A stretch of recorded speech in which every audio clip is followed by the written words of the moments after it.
We've got two more series that are at 3-1, a devastating injury to Jayson Tatum, and the biggest upset of the night didn't come on the floor. We'll talk about all that and so much more on today's edition of Locked On NBA Game Night. When that final buzzer rings, you know it's time for Locked On NBA Game Night. All the post-game reactions to every game across the league, every single night, with insights only the hosts at Locked On can provide. It's the true NBA fans' one stop for all the action. Every game, every night. It's Locked On NBA Game Night. Tipping off now. What's up, everybody? My name's Danny Cunningham from Locked On Cavs, joined tonight by Camille Davis of Locked On Bucks. Camille, should we tell everybody why Nick Ingstad isn't here, or should we let them assume he's just celebrating the Dallas Mavericks winning the draft lottery tonight? We have to let them assume that he is losing his mind somewhere in the state of Texas right now because of the draft lottery odds and how it turned out for the Mavericks.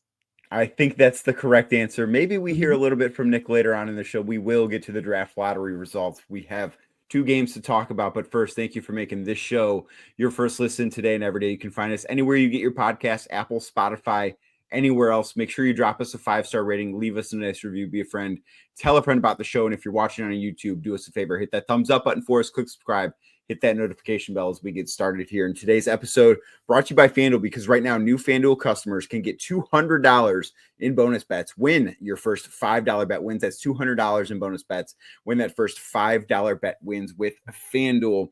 Camille, the night started with the New York Knicks getting a 121-113 win over the Boston Celtics at Madison Square Garden to take a commanding, every 3-1 series lead in every sport is commanding. That is the word we always go to. But a commanding lead over the Boston Celtics. However, that, of course, is not the story of the night coming out of that building. Jayson Tatum goes down with, I don't want to say what we all think it is, but this looks like the bad one. This looks like the bad injury that you don't want to see happen to anybody. It was a non-contact injury to his ankle. Does not look good. That is the biggest thing to come out of tonight's action overall. Yeah, it looked really familiar to me. Unfortunately, it looked a lot like what happened to Damian Lillard when he was trying to chase down an offensive rebound. Non-contact injury, just kind of crumbled to the ground. Jayson Tatum trying to chase down the ball off of a turnover, goes down non-contact. And overall, his just response on a human level, like just seeing him on the ground withering in pain, seeing the tears, the emotion from him, to me it looked, and again, this is all assumptions of just watching the game, but it looked like he felt it was something really, really wrong, and he had that reaction to it. So yeah, it puts a damper on everything. Like even the reports coming out of this game, hearing that Celtics locker room was quiet, like that team was shell shocked from seeing one of their leaders go down. And yes, they lost game 4, but they lost a big part of their team. And if this is the big one, if this is an Achilles injury for Tatum, it's not only the playoffs they have to be concerned about, but next season as well. Yes, if this is what we think it is, and at this point there has not been definitive reporting by anybody, but I do think it's kind of hard to imagine if you watch that play, if you see the reaction, if you were watching the game on ESPN and you saw him crying in a wheelchair in the hallway, like that to me will be the image that sticks in my head from this injury, not him withering on the floor, because you see guys, and it was a very different reaction than the one, you bring up the Damian Lillard injury, different reaction to what he has. Everybody responds differently, but seeing him in the wheelchair was the one's like, man, that's tough to see. Like, that's just such a tough thing to have to watch, to see a guy who was having a fantastic game too. Like, that is the other thing that maybe should be mentioned, is that he was on his way to maybe willing the Celtics to a win in a game where they didn't do much very well. Before we go any further on this, I do want to hear from a guy that was in Boston's locker room. Let's throw it to John Corrales with Locked On Celtics. Boston's season on the brink, unexpectedly. Once again, once they won Game 3, everybody here in New York was like, all right, that was a fun run. We got our 2 games, but it's over now. And it's not over for the Knicks. It's looking like it's over for the Celtics, because Jayson Tatum went down with a non-contact injury late in this game, and I fear the worst, even though I don't know exactly what it is. We haven't heard yet as I'm recording this, but it looks bad. And the mood in the locker room afterwards was very, very down. More than just we lost this game down. They're talking about moving on without their leader. They're talking about Tatum in terms of him not being back anytime soon. Yeah, he wasn't visible anywhere after the game, but he was in a back room. His mom was in there, in and out. Like that's not something that happens when it's just a sprained ankle. So we'll see what happens with Tatum. The Celtics, the defense failed them. It's just a rough performance. The Knicks, to their credit, keep finding ways to push the Celtics. The Celtics have not responded. The Knicks look great. The Knicks look better than they did all regular season against Boston, and they're pushing them to the brink. Now, the Celtics do have enough to win Game 5. Jaylen Brown still exists. The rest of these Celtics still exist. And in the regular season, the Celtics did actually play somewhat well without Tatum, but it's going to be a real tough uphill battle. They do have one more game here to win before, they lose and have this post-mortem, but they have a chance. That's the positive spin, but it's going to be a real tough fight. How the Celtics respond to this, I think, will be really interesting because John is not wrong there. Like the Celtics roster without Jayson Tatum is still really good. And Jaylen Brown did not have a very good game tonight. He had 20 points, dealt with foul trouble, had 4 turnovers, was just 7 of 16 shooting. But like they still have a good enough roster, probably not at this point to overcome the emotional toll that I think this Jayson Tatum injury is probably going to take on them. Could I see them winning Game 5? Absolutely. But at this point, of all the series that are currently at 3-1, and there are 3 of them between this one, Cavs, Pacers, and the one we're going to talk about a little bit later with Wolves and Warriors, I think at this point, Boston coming back to win their series would be the most surprising of those 3. I think that's fair. I mean, honestly, if any of those 3 teams come back and win their series, it's going to be super surprising. I believe it's something like 95% of all teams that have had a 3-1 lead come out victorious in that sense. And that's almost 300 different playoff series of data to come up with that information. So it's going to be hard regardless, but for the Celtics, with the way that Jaylen Brown has been playing, knowing he's dealing with some injuries at the end of the regular season, they carry him to the playoffs. They're going to need a lot. Like you said, I think they can win Game 5. But honestly, the way that the Knicks have been playing, the way that Karl-Anthony Towns has been able to be consistent for them offensively, he got cooked a bit in the first half of this game, but really sturdied up in the second half. Jalen Brunson, OG Anunoby, like Mikal Bridges, like they're having guys who are able to affect the game on both sides of the ball right now, and they have no quit in them. So it's a real uphill battle for the Celtics. And honestly, it's feeling like it's going to be another year where we don't have repeat champions going back now to 2019. It does feel like that. All the guys you mentioned for the Knicks scored at least 20 points. Anunoby had 20. Towns and Bridges both had 23. Jalen Brunson, because of course he did, had 39 points. He was masterful in this game, Camille. 14 of 25 shooting, 4 of 8 from three-point range, 12 assists, 5 boards, just 1 turnover. Like it is, I don't want to say it's wearing off because it's not. Like watching him, I just expect him to do this. Like this is who he has become. When the lights get the brightest, he just becomes the best player he can possibly be. And I think it's such a treat to be able to watch this guy perform on this stage the way that he has during this postseason run.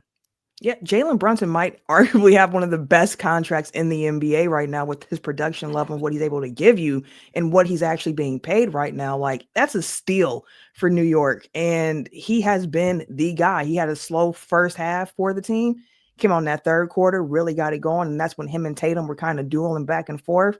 Fourth quarter, not only was he able to consistently get the ball in the hoop, scoring for the Knicks, but he was able to get other guys involved along the way. Like for him being a small guard, for him having defensive liabilities, the way they have constructed this Knicks team around him and Karl-Anthony Towns really does its best to try to overcome those weaknesses and allow him to be that offensive just genius that he has been. And he's showing up to that. And I do want to say as well, with this game being in Madison Square Garden, the Garden is just electric. Like they're like a character on TV when the Knicks are doing well. So shout out to Madison Square Garden because that fan base became unglued as the Knicks were making their comeback in the second half. They certainly did. And for more from this game, let's head on out to Gavin Shaw of Locked On Knicks. In my 20 plus years watching the Knicks, this was probably the most important game they played. It was also probably the best half of basketball they played in that time. They beat the Boston Celtics 121-113. They take a 3-1 lead back to Beantown and are a game away from eliminating the defending champions. I'm Gavin Shaw of the Locked On Knicks podcast. The Celtics came out, and this game looked very similar to every other game in this series. They raced out to a 13-4 lead. The Knicks were abandoning some of the principles defensively that got them to a point where they had a 2-0 lead in this series. Tom Thibodeau takes a timeout, and from there the process was much better for the Knicks, right? They were actually switching. They were kind of baiting the Celtics into going at Jalen Brunson, into going at Karl-Anthony Towns, and not getting into the swing sequences that have just absolutely burned them and have burned every other team in the NBA over the last 2 years. Boston still continued to make every shot. The Knicks were down by as much as 14 early in the third quarter, and that is when Jalen Brunson flipped a switch, 18 points, 3 assists in the third quarter, generated 25 points, finished the second half with 26 points and 7 assists. Just an extraordinary display of shot making where he matched Jayson Tatum shot for shot down the stretch of this one, getting into his bag, getting into the lane, bombing deep threes to seal this game. Mikal Bridges, we've been referencing the trade all year and talking about the picks, talking about how it wasn't worth it. It was worth every single one of those picks tonight.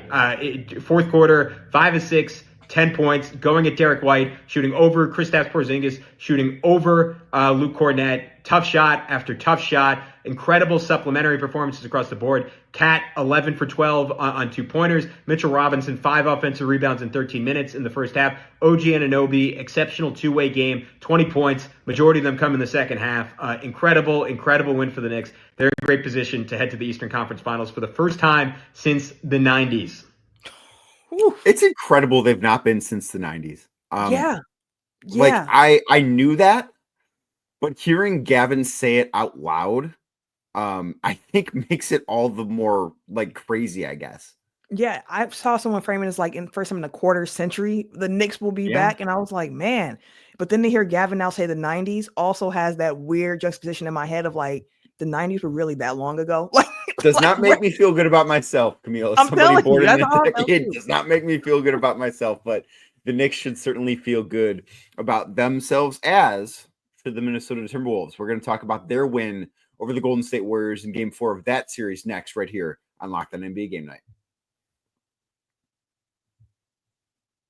But first, today's show brought to you by Hunger Root. Everyone might always be asking you, how are you so busy? How do you find time to cook, to grocery shop, to do all those things you need to do? And your little secret might be, well, I don't actually have time to do that. But Hunger Root has you covered because it's like having your own personal shopper and nutritionist wrapped into one. They'll take care of grocery shopping and meal planning, offering personalized recommendations based on your taste and your health goals.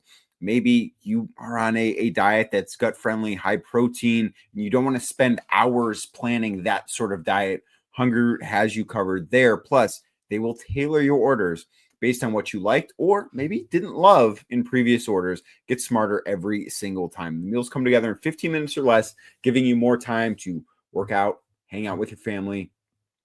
I'm sure you have hobbies. I don't know what your hobbies are, but you have hobbies, and this will give you more time to do those hobbies, which is what you all want. So take advantage of this exclusive deal right now. Get 40% off your first box plus a free item in every box for life. Go to hungryroot.com/LockedOnNBA and then use code LockedOnNBA. Again, hungryroot.com/LockedOnNBA. Code LockedOnNBA. That is LOCKEDON NBA for 40% off and a lifetime free item. Today's show also brought to you by Monarch Money. Do you ever check your bank account and wonder, where did all my money go, right? We've all done that before. Between dining out, online shopping, entertainment, whatever else you're into, it can be very easy to lose track of all that cash. But that is where Monarch Money comes in, because they'll be your personal CFO, giving you full visibility and control over your finances. And Monarch Money, not just a budgeting app, it is a complete financial command center where you can track all your accounts, investments, and spending right in one place. You stop just managing your money and you start building your wealth. And there is a very big difference there, people. Instead of juggling multiple apps, you can use Monarch to check your finances, track spending, even plan for those long-term goals that I know you have. Plus, managing money with your partner smoother than ever. You can track shared and personal accounts, set goals, and stay on the same page without all the stress. So take control of your finances with Monarch Money. Use code LOCKEDONNBA at monarchmoney.com for 50% off your first year. That's monarchmoney.com, code LOCKEDONNBA, LOCKEDON NBA for half off your first year. Thank you again for making Locked On NBA Game Night your first listen today and every day. Like I said earlier, wherever you're listening to your podcast, make sure you are subscribed. Give us a 5-star rating. Leave us a nice review as well. Out in the Western Conference, the other game for the night, the Minnesota Timberwolves get a 117-110 win over the Golden State Warriors as they too take a commanding 3-1 lead. Julius Randle had a really nice game for Minnesota. Anthony Edwards had 30 points despite only playing 33 minutes, dealing with a lot of foul trouble throughout. I think this score, Camille, a little bit misleading. Like the Warriors were down by 21 when they pulled their starter, and the bench bunch made a nice run. Pat Spencer, Kevin Knox. Guys did some good things at the end to make this score a little bit closer than it was. But the Wolves, I thought, looked really good. Golden State, just without Steph Curry, does not have nearly enough offensively. Watching them try and score points is painful. Truly painful. It looks like someone's getting their teeth pulled at times trying to figure out where is the offense going to come from on this team. You would expect for that to be Jimmy Butler really stepping into that role, but I thought game 4 tonight, only 9 shot attempts, a really passive Jimmy Butler game. Like if we have a game where Draymond Green takes more shot attempts than you, and you are like the guy who the team's supposed to lean on, the math isn't going to be mathing in the way that you want it to. Like Draymond tied the team in leads of 3-point attempts. Draymond Green. He tied the team in shot attempts overall, period. Like if that is what you're doing offensively, you are not going to win games at any level. You're not. I will shout out Jonathan Kuminga. He was one of the only players I thought on the Warriors that looked aggressive the entire night, but that's not going to cut it. Like game 3, you got a good Jimmy Butler game. You had a good Kuminga game. And that wasn't enough either. So if those two weren't enough alone on their own, on a night where it's really Kuminga and then Draymond Green and Brandon Podimski getting up the most shot attempts, like it's going to be a tough night offensively for your team. And it surely was for the Warriors.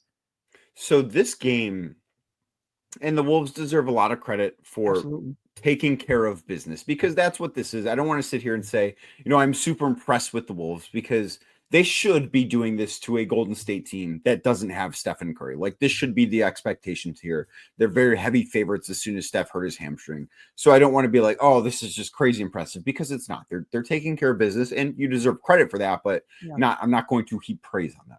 But this game from Jimmy, and really the last 5 quarters of basketball, is sort of why when Miami was trading him, I didn't view him as somebody that was going to alter who won the title this year. Because Steph has been out, and I get it that Jimmy is not necessarily the prototypical ball dominant, can go get you 35 on any given night. We have seen him in the postseason be able to do that, but this is when the Warriors needed him to do that. And he said he had a nice game in game 3, and he did, but he had a nice first 3 quarters. In the fourth quarter, he scored 5 points on 1 of 7 shooting, did not score after the 8-minute mark. Tonight, he scores 14 points. So he scored 19 points in the last 56 minutes of Warriors basketball in 2, what I essentially view as must-win games for them without Stephen Curry, to keep that series alive long enough for him to come back. And for him to not only not score, but be so passive playing and not look for his own shot when nobody else is able to do anything on that offense. Like that to me speaks to why I didn't think that he was somebody that was ever going to change who won the title this year. I mean, that's fair. The numbers of his play over the last 5 quarters is startling, because 4th quarter Jimmy Butler is when you expect him. Didn't get that in game 3. No Steph Curry, backs against the wall. You don't want to drop down to 3-1. And you still don't get a lot from Jimmy Butler. And the lack of aggressiveness for Jimmy Butler, I thought really showed up too.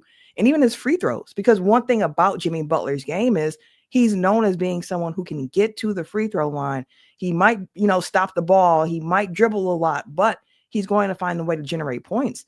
And you weren't even getting that from him. And in the first half of this game, when the Warriors were still in it, up by 2 at halftime, The free throws were keeping them in it offensively, and Kuminga was actually the guy who was really getting to the free throw line in the first half.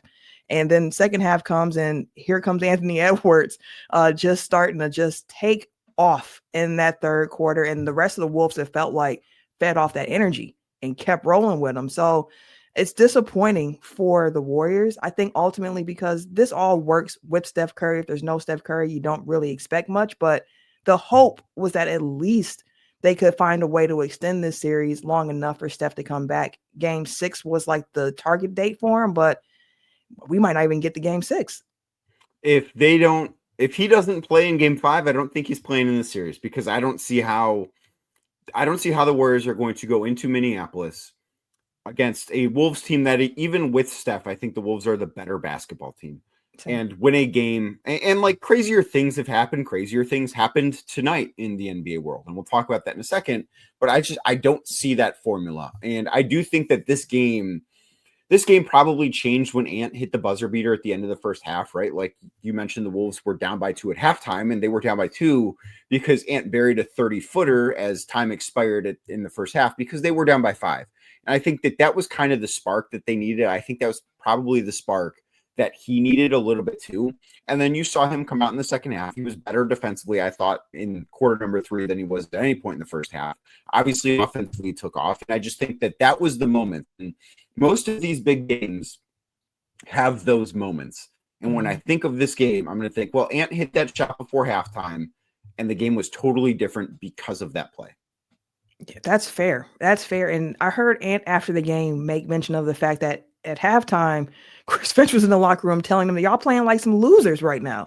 Y'all are playing like losers. He said that Finch lit him up. Like, the defense isn't where it needs to be right now. You guys are not playing the way that you need to be playing. You're playing like you already won the series, and you're just kind of jogging through the actions. And the team responded, I think, really behind Anthony Edwards. Like you said, that shot really felt like it changed the momentum. And hearing that's what their locker room conversation was like, and how this team came out and responded to that.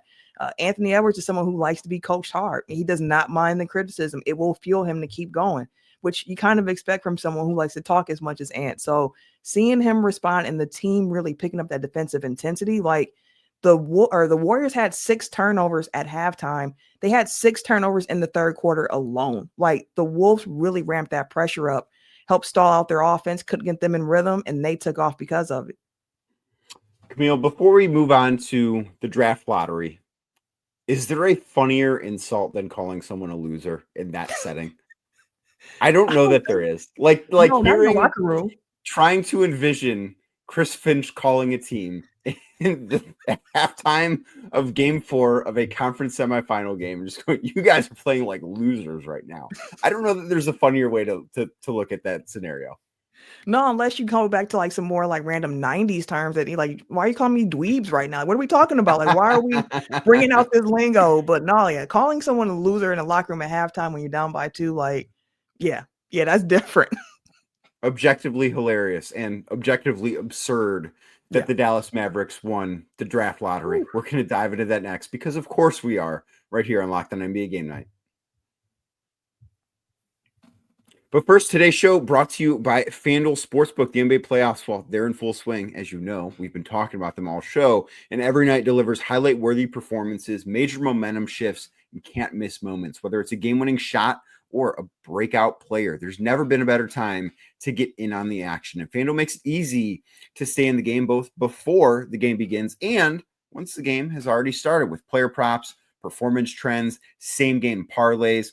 Fans have more ways than ever to play smart and win big. Like we said, there are 3 teams right now with 3-1 series deficits. Do you believe in the Golden State Warriors? I don't, but maybe you do. If you do, on FanDuel, they are plus 1,600 to come back and win the series. In the East, it's a little bit more manageable. Boston plus 460 to win their next 3 games against the New York Knicks. And according to FanDuel, the most likely to overcome a 3-1 series deficit, the Cleveland Cavaliers. They've got plus 260 odds to win their next 3 games against the Indiana Pacers. If you like those, or you think all 3 teams are going to lose, maybe put together a little parlay of the favorites.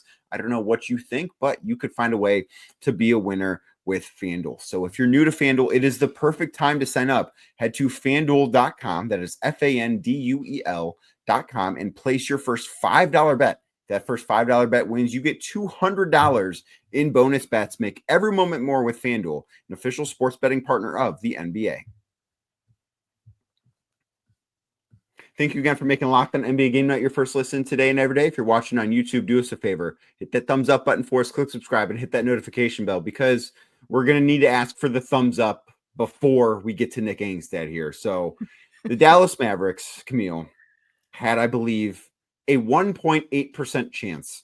That's right. To win the NBA draft lottery. I believe that was the number. Not very likely. Less likely than any of the three teams we just talked about coming back from down 3-1. And of course, they come back and they win the lottery, meaning that they will be drafting Cooper Flagg. Let's get this over with. Here's Nick. Are you kidding me? Are you kidding me? The Dallas Mavericks get the number one pick in the NBA draft. Nobody deserves this more than Dallas Mavericks fans. We can talk about it. The front office and ownership deserve this at all. But Mavs fans deserve this because now all of a sudden, with Cooper Flagg, if the Mavs keep the pick, and we hope that they keep the pick and don't do anything insane with it. You keep the pick, you get better right now. Cooper Flagg was better than any player you're going to get in the draft. He was probably better than any player you're going to sign in free agency too. He's a player that can come in and impact winning right now. And guess what? He does play defense, a ton of defense. That's where he's special. That's the end of the floor where he's absolutely awesome. They're going to get better defensively just by having him. Then offensively, he does a lot for you too. He's athletic. He'll run out. He'll get more offensive rebounds. He can shoot the three. He shot the three pretty well in college for his position. The Mavs have a lot of questions to answer and a lot of things to do. But now all of a sudden those questions become a lot better than they did last season because now you have Cooper Flagg to build around for this season and going into the future. He can help you win now, and he sets up your future. Now all of a sudden you have Cooper Flagg, Derek Lively, a couple of draft picks coming up in the future. You have next season's pick already too. You've got Anthony Davis that if in a couple years they go, well, this isn't really working out, you can trade him for something and see what you get. And all of a sudden now you have a rebuild on your hands that is ready to go. And guess what? Cooper Flagg's only 18 and a half at the time of the draft. The Mavs won in so many different ways tonight. I can't believe Cooper Flagg. What the? Camille, I am so happy for Dallas fans that they were able to survive a 4-month drought without having a generational player on the roster. I mean, truly just heartbreaking stuff that they went that long without having a potential all-NBA player. Really, that wasn't even true because they still have Anthony Davis and Kyrie Irving, even though Kyrie's hurt. But just to get over that heartbreak and be gifted Cooper Flagg, not a fan base that deserves it more. Like, I too am happy for Mavericks fans because what a turn of events. But to say no fan base deserves it more when you have seen the Washington Wizards play basketball, you have seen the Charlotte Hornets, the Utah Jazz, you saw the voodoo that seems to be on that New Orleans Pelicans team. But no other fan base? I disagree with that. But how wild is it that the Mavericks get the number one draft pick in a year where they make one of the craziest trades, sending Luka to LA, all of the fan pushback because of that, and then they get the number one draft pick. What? It's nuts. Obviously, like the odds said how improbable it was, and I don't need to repeat that. But the fact that happens when you pair it with the Luka trade, it kind of makes me not believe in the basketball gods, if you will. Like, why should the fan base that, like, if you wanted to trade Luka, I could be sold on that. I would still disagree with it, but like, I could get to a point where I understand where you're coming from. But to do it in the fashion that they did it, you as an organization do not deserve to be rewarded in which the way that the Mavericks were rewarded tonight. Even if they wouldn't have gotten the number one pick, like moving up to number 2, 3, or 4 would have been a huge win for them and incredibly unlikely. But for them to be able to pull that off after what is kind of consensus, the dumbest trade in NBA history, it just makes me really doubt the basketball gods. I mean, they can be cruel. They can be really cruel. Like, think about like the Chicago Bulls who lost the coin flip with the Mavericks to have the 11th best odds in this draft. Like, Flagg could have been on his way to Chicago if the coin flip didn't go this way, but this ain't the first time I saw that a coin flip didn't go Chicago's way because they also could have had Magic Johnson but lost out on the coin flip. But neither here nor there at the moment. It's the fact that the Mavericks, who were projected to have the 11th best odds. Like, okay, and that's still a pretty good come up for you after the season you had. But let me ask you this. Nick was really excited about the prospects of Cooper Flagg playing in Dallas this year with that AD Kyrie core. Do you think that Dallas is a really good fit for Cooper Flagg? I think so. Here's my hottest take with this as we talk actual basketball about it. I do not think Cooper Flagg and Anthony Davis should ever play a game together. I think that Dallas should either, and this is going to go right into your ballpark, they should either try and trade Cooper Flagg as part of a package for Giannis, because reporting came out from ESPN that Giannis is, I guess, open to thinking about other destinations for the first time ever, which is a very strange way to word that. So they should try and trade for Giannis, and Cooper would obviously be one of the best assets that Milwaukee could get in any package for Giannis if that situation does arise. Or they should trade Anthony Davis, because next year is going to be sort of a lost year for them anyways, because of the Kyrie Irving knee injury. Like, they are not going to be a championship contender. But if you trade away Anthony Davis, he still has, I think, a lot of value on that market, and you would be able to get quite a bit for him, so that 2 or 3 years from now, as Cooper grows and gets better and sort of has a chance to grow as an NBA player without having the pressure of competing for a championship right away, because those things, the two timeline things, do not work in today's NBA.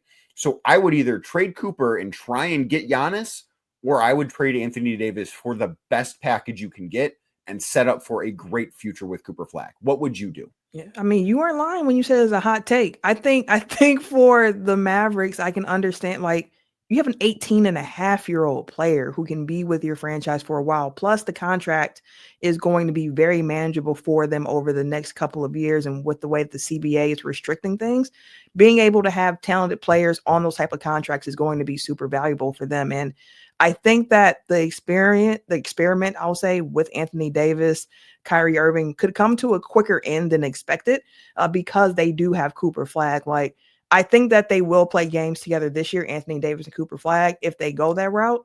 As for if the Bucks get involved, like, if Giannis says, I want to trade out of Milwaukee, that is the only way.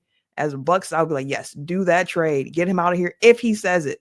And Dallas would be a very intriguing team, because we do know that the Mavericks have had interest in Giannis. So it could be on the table. But if I was the GM of the Mavericks, I think I would keep Cooper Flagg and try to build that way. I do too. That's the direction I would go, especially with where the West is at right now, because there are a lot of obviously very, very good teams. And I think that there are a lot of teams in the Western Conference that are not necessarily angry that Dallas won the lottery, but angry that a team in the Western Conference won the lottery, because this is potentially, and we don't know what any of these guys are going to pan out to be in the NBA, but this is potentially another star in the Western Conference. And the NBA has great imbalance right now with star players, especially when you talk, to kind of tie this back to the first segment, about Jayson Tatum's injury. Like, the Boston Celtics next year, I do not think are going to be championship contenders if that injury is what it is. That is another star that's sort of off the board for a year, and we don't know what he's ever going to be again because of this injury. So that happens on the same night that the Western Conference picks up somebody that should be, you know, an all NBA caliber player if he develops properly. I think trying to build around Cooper, trying to set yourselves up as Dallas to be a championship contender 2 or 3 years from now would be the direction I would go. But I certainly understand also, maybe it's a great fit and he can contribute right away. I just don't know that they have enough other pieces right now to be a true championship team in the present day. Yeah, I'll say this as we wrap up too. It could be a really great experience for him in his rookie year to be able to get playoff or at least play in experience, just to kind of get that first taste. So even if this year, which again, I don't think the Mavericks are a team that's going to really contend immediately, especially even if they get Cooper Flagg, who we know is talented, but it can be a really important building year too, of him getting used to the NBA game, understanding what the next stage is like, and knowing how he needs to get ready for his sophomore year in the league. Yes, and running through the rest of the lottery order, because more teams than just Dallas had good nights. So Dallas number 1, San Antonio number 2. Some very interesting stuff could happen there. This was a great night for the Spurs. Philly jumps up to number 3. They keep their pick. Very big story to come out of tonight. Charlotte is the number 4 team. that gets pulled up. Utah, number 5, Washington 6, New Orleans 7, Brooklyn Nets 8. I think they're kind of one of the big losers of this night. Toronto 9, Houston 10, Portland 11, Chicago 12, Atlanta 13, and San Antonio's other pick via Atlanta comes in at 14th. Man, the Spurs, another team. If you want to talk about that Giannis sweepstakes, if he acts out, San Antonio's another team that could be really interesting. Yes, it certainly is. And I hope you thought this show was interesting. But thank you for making Locked On NBA Game Night your first listen today and every day. You can find us anywhere you get your podcasts, again, Apple, Spotify, anywhere else. Make sure you drop us a 5-star rating. Leave us a nice review. Be a friend. Tell a friend about the show. And if you're watching on YouTube as we get out of here, do us a favor. Hit the thumbs up button for us. Click subscribe and hit that notification bell so you don't miss the latest content from us here at the Locked On Podcast Network.